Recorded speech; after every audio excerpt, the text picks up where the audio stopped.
This is Boris Karloff speaking. I'm here with a story for you from the files of the Reader's Digest. This is the story of the most versatile of all living substances.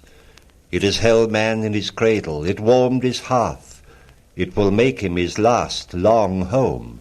This is the story of wood. When living, a tree sweetens the air where it breathes.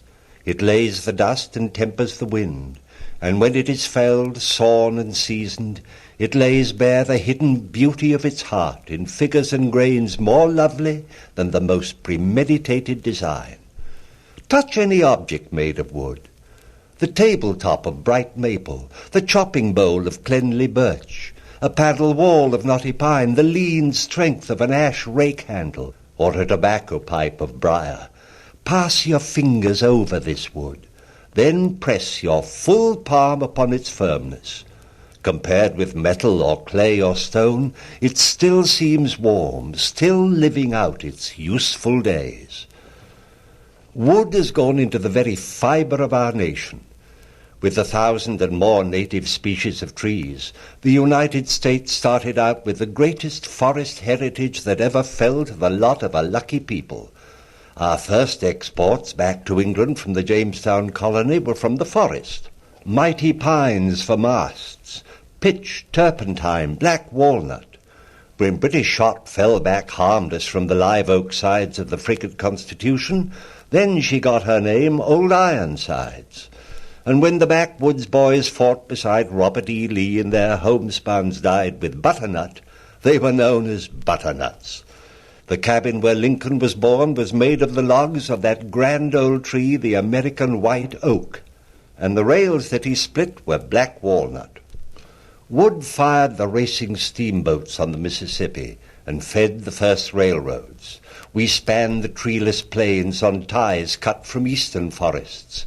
On rims of hickory and spokes of oak, pioneers rolled west to the Pacific, and there new woods came to hand. Redwoods and Douglas fir 300 feet high, timbers such as man had never seen before. Form and plan are in the very structure of wood from the moment that it begins to grow. It can overcome obstacles, split rocks apart, and travel far in search of water. It can adjust to circumstances. It can endure with an immortality all its own. Wooden piles under the streets of Venice have been found intact after 1,000 years, and white cedar in the swamps of eastern Virginia has lain buried an estimated 3,000 years, yet is now being dug up today and sawed into boards that may last another 1,000.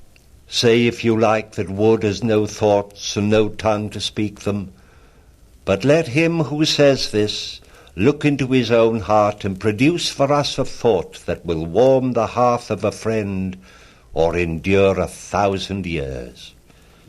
I found the story of trees in a back issue of the Reader's Digest, and there's an article in the current December issue describing a very pleasant way of looking at them, 3,184 miles of them to be exact, all across the American continent. Thousands of people contribute to this journey. An army of maintenance crews, signalmen, dispatchers, electricians, butchers, pastry cooks. For this particular tree-watching device is a veritable super hotel on wheels. It is, of course, a streamlined train. There's a whole article about the Century and the Super Chief, both top streamliners, in the December Reader's Digest, and it's a fascinating one. I'll be joining you soon for more transcribed stories from the Reader's Digest, past and present.